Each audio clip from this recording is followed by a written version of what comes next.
ராகி தோசைக்கு எடுத்தேன். அதுக்கு தேவையான பொருள்: 1 கப் ராகி, 1 கப் பச்சரிசி, 2 ஸ்பூன் உளுந்து, 2 ஸ்பூன் கம்பு.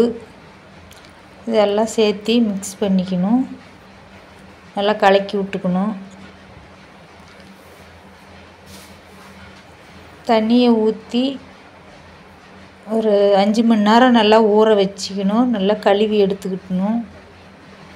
நல்லா 2-3 டைம் கழுவி எடுத்துக்கிட்டு 5 மணி நேரம் ஊற வைக்கணும். மாவை மிக்ஸி சாரில் அரைச்சி மாவை 3 மணி நேரம் ஊற வச்சு நல்லா மாவு நல்லா பொங்கி வர மாதிரி ஆயிரும்.